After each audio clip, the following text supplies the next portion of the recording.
c'est l'idée qui court-circuite vraiment tout raisonnement et toute pensée. S'il y a différence, il y a injustice. Voilà, c'est ça l'idée. Hein. On dit différence, donc injustice, donc inégalité. Alors, mais même dans inégalité, il y a une arnaque. Hein. L'égalité qui correspond à quelque chose, c'est l'égalité de droit, l'égalité en droit, dont je suis un ferme partisan. Dès qu'on veut une égalité autre, et notamment l'égalité totale qui est parfois revendiquée aujourd'hui, ça n'a qu'un sens possible, c'est l'identité, et donc la négation de toute différence. Notamment l'égalité du résultat. Notamment l'égalité de résultat. Mais s'il y a différence entre des groupes de personnes, hommes-femmes, il y aura forcément une inégalité de résultat. J'ai participé à un débat une fois, où à côté de moi il y avait une députée PS, et elle dit, mais s'il n'y avait pas les stéréotypes, si les gens ne pensaient pas des choses sur les hommes et les femmes, il y aurait 50% de femmes à l'Assemblée nationale. Voilà une personne qui est dans le déni de la différence des sexes, et pour elle, l'égalité, c'est l'identité. Il n'y a aucune raison pour elle qu'il y ait plus d'hommes ou de femmes à l'Assemblée nationale. Or, si les hommes et les femmes sont différents, et ils sont différents, il n'y a aucun argument pour dire le contraire, en tout cas, il y aura forcément des différences dans les répartitions. Je suis psychologue, pendant mes études, je faisais partie de 5% d'hommes à la fac de psychologie, mais personne ne crie au scandale sur ce sujet, vous voyez. Et donc, quand on fait des agrégats globaux sur les revenus des hommes et des femmes par les salaires, il faudrait aussi peut-être prendre en compte les autres, il y a des différences. Et après, ces différences, est-ce qu'on peut les expliquer ou pas? Ouais, est-ce qu'elles sont justes ou pas? Et bien sûr, elles peuvent être justes, hein, notamment, on le connaît. Alors, sur les plus grosses variables, le travail est fait, c'est-à-dire que les chercheurs, dans les études, où tout le monde peut vérifier, vont éliminer cette variable. C'est-à-dire, bon, si on corrige avec le temps, temps partiel, temps, etc., là, on va voir les différences diminuer. Il n'empêche que même les ministres citent toujours le chiffre global de 27% ou de 20%. Et quand on élimine tous les facteurs qui sont indépendants du sexe, c'est-à-dire qu'il y a des hommes qui travaillent en temps partiel, c'est mon cas, et puis des femmes qui travaillent à temps plein, j'en connais plein, quand on élimine toutes ces variables indépendantes des deux sexes, en fait, on ne trouve plus de différence suivant le sexe. Certaines études prétendent en trouver, mais c'est du minime, de l'ordre du 2%, mais en fait, on n'en trouve plus. C'est d'ailleurs la conclusion officielle du Bureau du travail américain, depuis 2010, qui dit qu'on ne peut rien déduire de ces études. Parce qu'en réalité, pour vérifier la condition que vous énoncez très bien, un travail égal, il faudrait faire des études extrêmement fines, en suivant des centaines et des milliers d'hommes et de femmes au quotidien, à toutes les heures de leur travail, pour voir comment ils se conduisent différemment, éventuellement pour justifier les rétributions. Moi, j'engage tout le monde à regarder la vidéo de Cyril Bodonou, qui est très bien faite sur le sujet, il est meilleur que moi en technique là-dessus. Mais pourtant, même quand on lit les études, on voit que les raisonnements sont extrêmement grossiers et ne sont pas valables. Et il y a des expressions qui frisent l'entourloupe chez les rédacteurs en sont conscients, ils font l'hypothèse ce qu'on appelle une pétition de principe, où ils présupposent dès le départ qu'il y a une discrimination sexiste. Et quand ils trouvent une différence qu'ils ne prennent pas le temps d'expliquer, ils disent c'est la discrimination sexiste. Je renvoie aussi au livre de l'américain Warren Farrell, Pourquoi les hommes gagnent plus. Il a trouvé 25 raisons, 25 variables à neutraliser qui expliquent les différences, et il dit quand on neutralise ces variables, on trouve qu'en fait les femmes gagnent plus. Dès 1965, par exemple, aux États-Unis, les femmes célibataires gagnent plus que les hommes célibataires quand on neutralise toutes ces variables, avant le mouvement de libération des femmes. Donc, voilà, en fait, cette pensée-là, comme sur, peut-être le pire encore, le plus net, on en parlera peut-être, c'est les violences conjugales, elle est répandue dans le but de faire triompher une idée fausse, qui est que partout et toujours, les hommes oppriment les femmes. C'est cette idéologie-là qui a gagné dans le champ social, une idéologie clivée avec les gentils et les méchants, c'est une idéologie du niveau d'un enfant de 5 ans. Mais quand on n'est pas spécialiste d'un domaine, on raisonne un peu comme un enfant de 5 ans, c'est ce que dit le psychologue américain Howard Gardner. Donc en gros, comme il y avait les gentils Allemands, les méchants juifs, les gentils prolétaires, les méchants bourgeois, aujourd'hui on a les gentilles femmes et les méchants hommes. C'est bien une idéologie qui entraîne la haine automatiquement, et il faut le prouver. Alors on le prouve de deux manières essentiellement, en mentant sur deux sujets, les violences conjugales et les inégalités de salaire. Les inégalités de salaire, on en a parlé. Les violences conjugales, on ment par omission, en omettant les hommes battus, depuis le début. Depuis le début qu'on fait des études universitaires, notamment aux États-Unis, Marie Strauss, on trouve qu'il y a autant d'hommes battus que de femmes battues. Mais simplement, quand on diffuse les chiffres, on occulte la moitié, les hommes battus, et on publie que les femmes battues, donc on ment par omission. Mais ça, il y a une raison bien précise, il faut prouver que les gentilles femmes sont opprimées par les méchants hommes, puisque c'est cette idéologie qui règne aujourd'hui.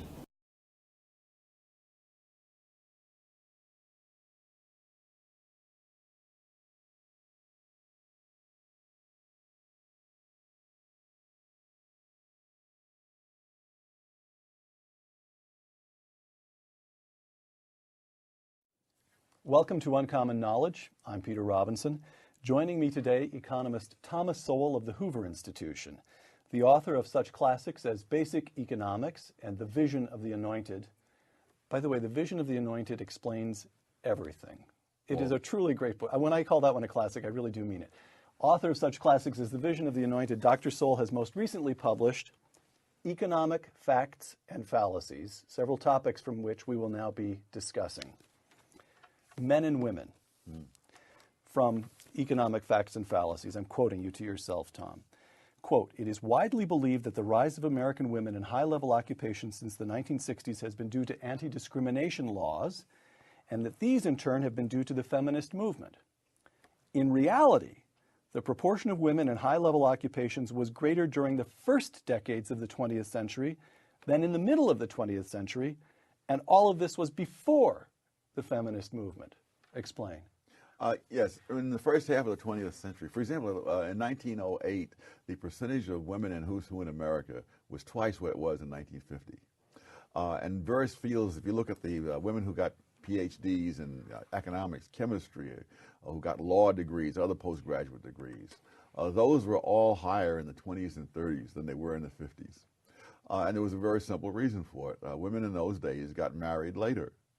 In the early years in of the century. early years. Right. Over time, the age of marriage and the age of beginning to have children began to decline. And the classic era was, of course, the era of the baby boom.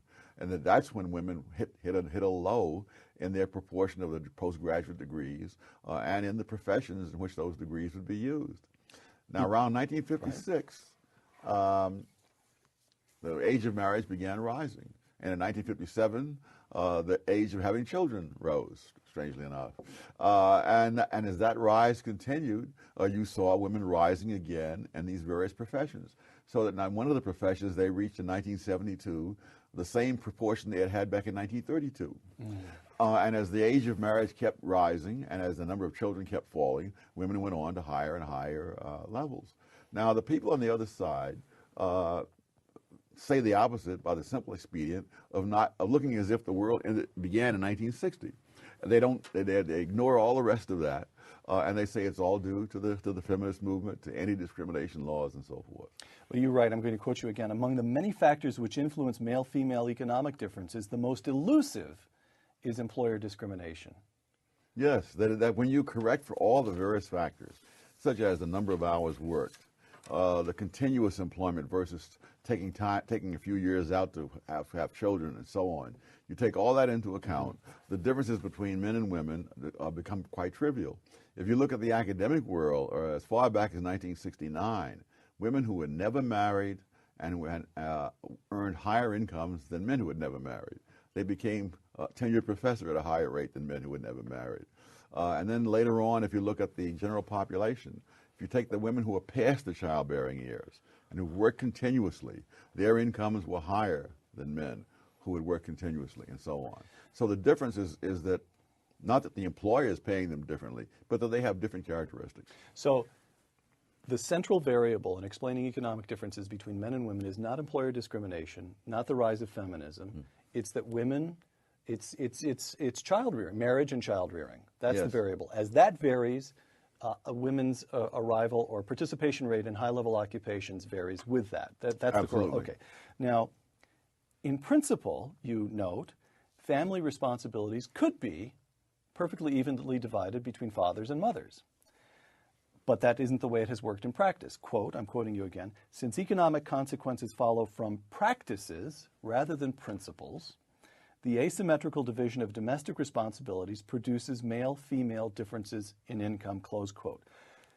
Question, what are the policy implications of that? If we become fixed on eliminating male-female income differences, is it the case that the only choice, the only route for doing that, is to involve the government in redesigning the very nature of the family. Well, Or am I leaping to a melodramatic conclusion? No. Yeah, and logically that's certainly true. However, not all domestic responsibilities can be shared equally, such as having babies, which is not an inconsequential thing since the existence of the human race depends on it. But what it means is that women make choices that make a lot of sense for them. For example, the choice of occupations, that women tend not to go into occupations in which there's a very high rate of obsolescence. I mean, and if you're a computer engineer and you take 5 years out to have a child and have the child up to the age where you can put him in daycare, well, my gosh, the world has changed. Your job is gone. You'd have to start way back. On the other hand, if you become a librarian, you become a teacher, other occupations like that, then you can take your 5 years off, come back, and pick up pretty much where you left off.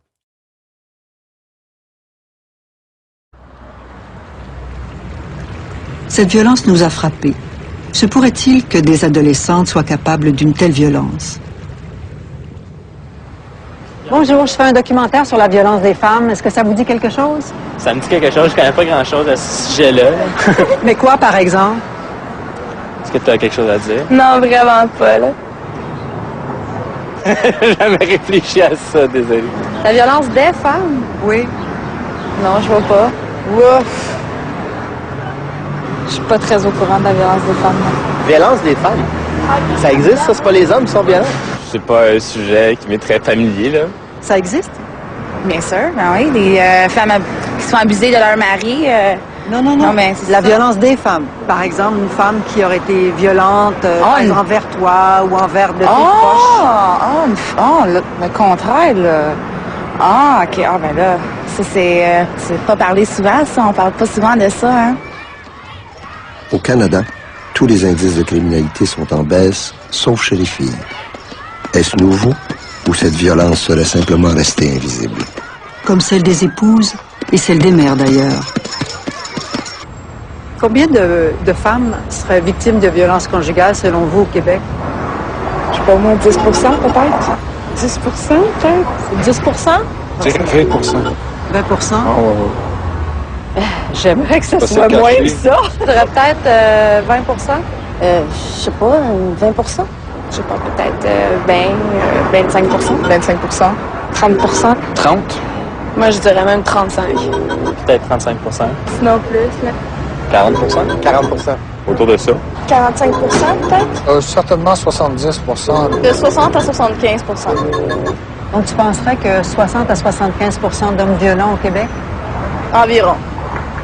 There's a lot of misinformation, and there's a lot of disinformation, there's a lot of wrong information, and there's a lot of false Like and what? fallacious information. Like, for example, that aggression is a characteristic of the male of the species. Or, for example, that all violence is men's, and that all women are victims, or the victims are always women. Finalement, c'est quoi le fameux pourcentage de femmes victimes de violences conjugales? 30%? 20%. 10%? 5%. 1%? Ben, c'est moins de 1,5%. Et plus de 50% de ces cas déclarés n'ont aucune marque physique.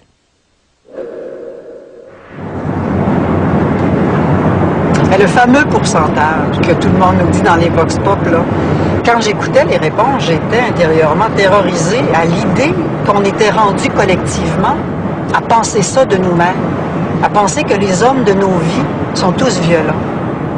Puis je me suis vraiment demandé comment ça se fait qu'une chose comme ça a pu se passer.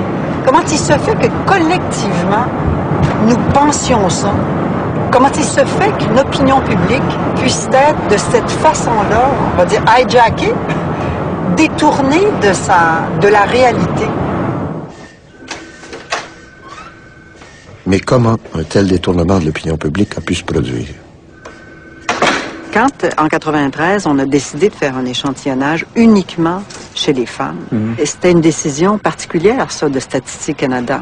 L'enquête de 1993, elle a été conçue en étroite consultation avec des groupes de pression féminins. Et il est certain que les préoccupations de ces groupes-là ont été retenues de préférence à d'autres considérations. Et ces femmes-là, semble-t-il, ne désiraient pas que l'échantillon ou l'enquête qui était réalisée sur la violence envers les femmes comporte également un échantillon d'hommes.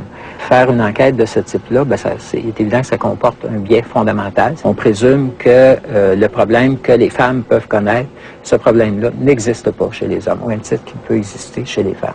Mais toujours est-il qu'en 1999, ils ont corrigé la situation et là, dans l'enquête sur la victimisation, ils ont retenu un échantillon masculin et féminin. En fait, en 99, on a redécouvert ce que les chercheurs savaient déjà depuis les années 70-80, que dans leurs rapports conjugaux, les femmes étaient aussi violentes que les hommes. Ces informations-là, concernant la violence des femmes, sont connues depuis 25 ans. Sauf que ces informations sont comme restées dans un tiroir. All these scholars on domestic violence, the American scholars and the Canadian scholars, all find that within domestic violence, men and women are equally violent. In other words, they find reciprocity, they find symmetry. Le phénomène de la violence conjugale est toujours et partout un phénomène d'appropriation, de contrôle, où l'homme cherche à exercer sa domination sur la femme. C'est faux, c'est pas vrai. C'est pas tout le temps. Ça existe, oui, mais pas toujours. Donc la violence conjugale, selon ce principe féministe, n'est pas une perte de contrôle, mais une prise de contrôle. C'est une fausseté clinique. I want to revisit the question as to how and why this feminism, which was so earnest and so well-meaning, went astray. A lot of this grew out, I think, of well-intentioned people wanting to correct injustice. But somehow in this process, the notion of equality for women became or was distorted or tortured into women at the expense of men. And it was buttressed by the supposition that goodness is women's and bad is men's.